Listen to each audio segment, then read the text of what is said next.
एक दायरा है, वो मुख्तलिफ चीजों को सोचती है, लेकिन अकल को उसके दायरे से ज्यादा काम में लोगे तो बिल्कुल वैसा ही है जैसे 60 किलो के आदमी के ऊपर 100 किलो का वजन लाद दो तो वो उठा नहीं पाता है। ऐसे ही अकल से आप उससे की जरूरत से ज्यादा काम लोगे तो अकल काम नहीं करेगी। ये तमहीद मैंने बांधी है ताकि अब इस्लाम के मिजाज को समझने में आपके लिए आसानी हो सके। अब अल्लाह ने फरमाया इस्लाम क्या है। या अय्युहल्लज़ीना आमनू दुखुलू फिस्सिल्मि काफ़ा, ऐ ईमान वालो, ऐ मुसलमानों, तुम इस्लाम के अंदर पूरे के पूरे दाखिल हो जाओ। अक्ली मयार को मैंने बता दिया। अब यहां पर अक्ली मयार नहीं चलेगा। कहां साहब 1400 साल पहले मोहम्मद रसूलुल्लाह ने औरतों को पर्दे का हुक्म दिया था। आज भी वो औरतें पर्दे में हैं। आज जमाना इतनी तरक्की कर चुका है कि अब औरतों को हिजाब में रखकर, पर्दे में रखकर उनसे काम नहीं लिया जा सकता, लिहाजा औरतों को पर्दे से निकालो। ये उसी अक्ल का नाजायज इस्तेमाल कर रहे हैं। शरीयत ने क्या कहा है? दो सिस्टम बनाए हैं, एक घर के अंदर की जिम्मेदारियां और एक घर के बाहर की जिम्मेदारी। बहुत गौर से सुन लेना। जिनकी बेटियां बैंकों में काम कर रही हैं, गौर से सुनना। जिनकी बहन बेटियां चुनाव और इलेक्शन लड़ रही हैं, वो गौर से सुने। और जिनकी बहन बेटियां स्टेजों पे चल के मर्दों के साथ खड़े होकर इलेक्शन में वोट मांग रही हैं, वो भी गौर से सुने।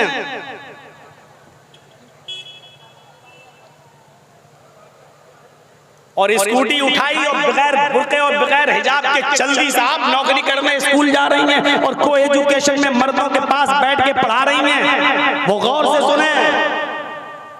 तकरीर होगी तो तकलीफ भी होगी। हमारे मिजाज के खिलाफ जाएगी तो बुरा लगेगा, हमारे मिजाज के मुताबिक होगी तो अच्छी लगेगी। लेकिन शरीयत किसी के मिजाज पे नहीं चलती है। शरीयत का अपना एक अलग मिजाज है। तब्बत यदा अबी लहब, ये चाहे तो मोहम्मद रसूलुल्लाह के चचा अबू लहब को भी नहीं छोड़ती है। ये शरीयत का मिजाज है। तो मैंने क्या कहा? दो सिस्टम बनाए अल्लाह ने, एक घर के अंदर का और एक घर के बाहर का। और अल्लाह ने जिम्मेदारी भी दे दी है। घर के अंदर की जिम्मेदारी औरत के ऊपर नाफिज की है और घर के बाहर की जिम्मेदारी मर्द के ऊपर नाफिज की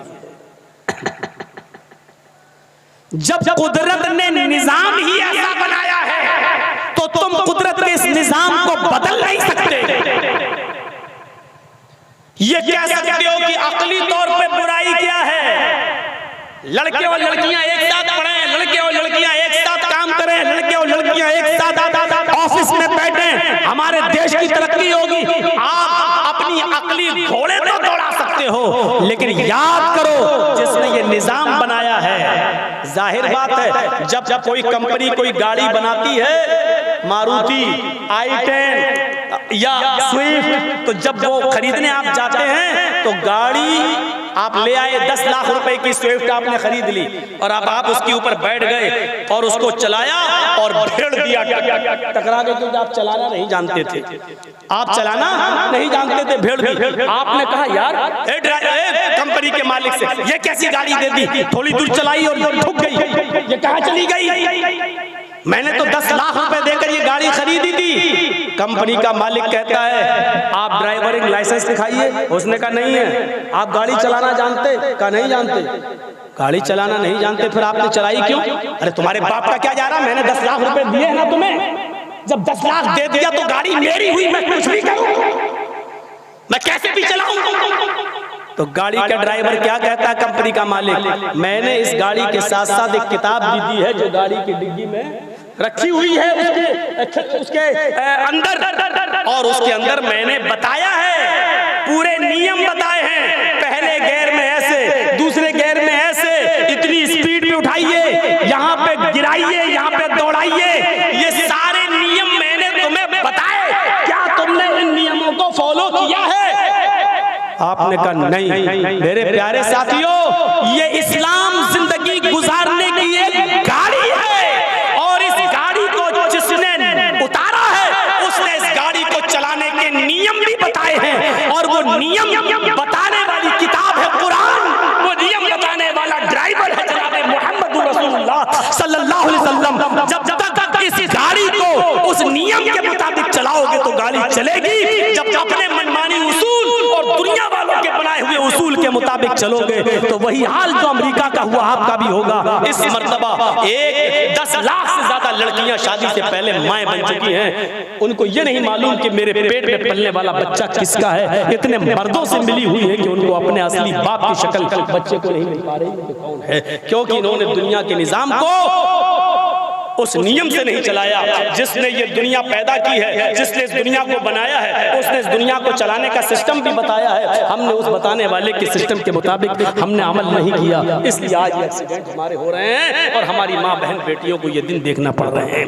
जब उसने खुद कह दिया है कि औरतों का मामला घर की जिम्मेदारी देखने का है और मर्दों की जिम्मेदारी घर के बाहर की है। मेहनत मर्द करेगा, मजदूरी मर्द करेगा, रिक्शा मर्द चलाएगा, मिस्त्री गिरी का काम मर्द करेगा, खेत मर्द जोतेगा, सारे काम बाहर के मर्द करेगा। घर में झाड़ू औरत लगाएगी, खाना औरत पकाएगी, बच्चों को तैयार करके स्कूल औरत भेजेगी, घर की सफाई औरत करेगी। औरत की अपनी जिम्मेदारी है, मर्द की अपनी जिम्मेदारी है। खबरदार, अल्लाह के इस नियम को अगर बदलने की कोशिश की तो गोया कि तुमने गाड़ी के बनाने वाले के नियम को तोड़ने की कोशिश की। ये कभी भी एक्सीडेंट हो सकता है। और नाम क्या दे रहे हैं आप? नाम क्या दे रहे हैं? औरत को मुसलमानों ने, इस्लाम ने घर की 4 दीवारी में कैद कर दिया। तसव्वुर करो। मैं पूछता हूं कि तुमने औरत को कितनी इज्जत दी आजादी है निस्वा के नाम पर? कितनी इज्जत दी? मैं बताऊं कितनी इज्जत दी? 2 रुपए का साबुन भी उस वक्त तक नहीं बिकता है जब तक कि उस साबुन के ऊपर आधी नंगी लड़की का फोटो न। ये आपने औरत को इज्जत दी। तुमने औरतों के जिस्मों से कपड़े उतारे हैं। अल्हम्दुलिल्लाह, हमारे नबी ने औरतों के जिस्मों पर कपड़े डाले हैं। फर्क इतना है, आज कोई मिस वर्ल्ड और मिस इंडिया उस वक्त तक नहीं बन सकती है जब तक कि उसके जिस्म पर सबसे कम कपड़े ना हो, और जिसके जिस्म पर जितने कम कपड़े होते हैं उसको उतना ही बड़ा अवार्ड दिया जाता है। तुमने हमारी बहनों बेटियों के जिस्मों से कपड़े छीने हैं। हमने हमारे मज़हब में उनके जिस्मों को ढांपा है, और जिसने छीने हैं वो आजादी का नारा लगा रहा है, और जिसने उनको इज्जत के साथ घर में रहने का सलीका सिखाया है उनको कहा गया कि तुम कैद। जरा तसव्वुर करिएगा, जो अपने घर में अपने बाप के लिए खाना बनाए वो कैद में है, जो अपने भाई के लिए खाना पकाए वो कैद में है, जो अपने बच्चों की देख रेख करे और उनकी निगरानी करे, उनकी अच्छी तालीम और तरबियत के लिए घर में रहे वो कैद में है, और जो घर से बाहर निकलकर होटलों में नौकरी करे और गैर मर्दों के लिए होटलों में बिस्तर बिछाए, ये आजादी है। तसव्वुर करो आज हमारी अक्लें कहां मारी गई हैं। जो किसी दुकान पर बैठकर कस्टमरों के साथ मुस्कुरा कर दुकान का सामान बेचे, ये आजादी है। और अपने घर में अपने भाई, अपने बाप, अपने बेटों, अपनी बहनों के लिए अगर खाना पकाए और उनकी देख रेख करे तो इसको आप कहते हैं कि घर की 4 दीवारी में कैद कर दिया। आप इसको कैद कहते हैं। कैसी अक्लें फेर दी गई हैं तुम्हारी, और इन अक्लों पर कैसे पत्थर पड़ गए हैं। तो मेरे प्यारे साथियों, ये अक्ल नहीं है बल्कि उस अक्ल का हमने नाजायज इस्तेमाल किया है। कुरान इसी को कहता है, या अय्युहल्लज़ीना आमनू उदखुलू फिस्सिल्मि काफ़ा, ईमान वालों तुम इस्लाम के अंदर पूरे की पूरे दाखिल हो जाओ। ये गलती आप जानबूझ के कर रहे हैं।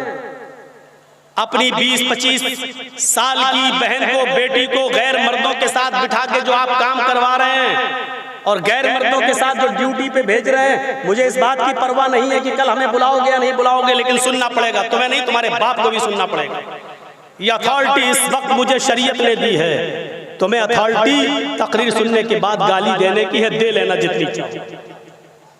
ये अथॉरिटी मुझे है। सुनिए, ये जानबूझकर जो गलती तुम कर रहे हो ये माफ नहीं होगी। अल्लाह तौबा उसकी कबूल करता है जो अनजाने में गलती हो जाए, और जानबूझकर भी हो जाए तो उस जानबूझकर गलती करने के बाद फिर आइंदा उस जुर्म को न करने का अहद करे कि अल्लाह हम आइंदा इस जुर्म को नहीं करेंगे। फिर अल्लाह रब्बुल आलमीन चाहे तो माफ कर दे और चाहे न करे, ये उसकी मर्जी पर मौकूफ है। आप जानबूझकर गलती कर रहे हो फिर कहोगे हम आखिर में तौबा कर लेंगे, नियत तुम्हारी पहले ही से खराब है।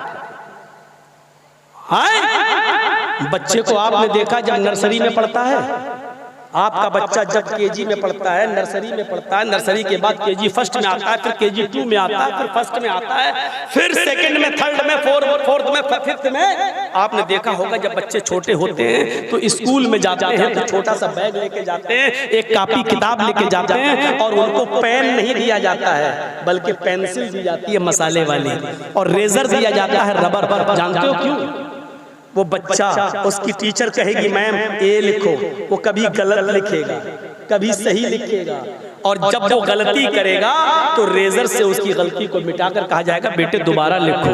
फिर गलती करेगा, फिर कहा जाएगा तीसरी बार लिखो।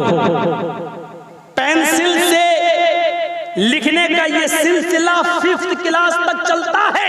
बच्चा बार बार गलती करता है तो उसको मिटा दिया जाता है। जब 5th क्लास के बाद 6 में आता है तो फिर उसको पेन दे दिया जाता है, पेंसिल उससे छीन ली जाती है। लेकिन जब पेन दिया जाता है तो रेजर नहीं दिया जाता है। उसका मतलब जानते हो कि गलती करने की तुम्हारी एक सीमा थी, एक लिमिट थी, वो खत्म हो चुकी है। अब तुम्हारे पास पेंसिल नहीं है कि गलती करोगे तो रेजर से मिटा दी जाएगी। अब तुम्हारे हाथ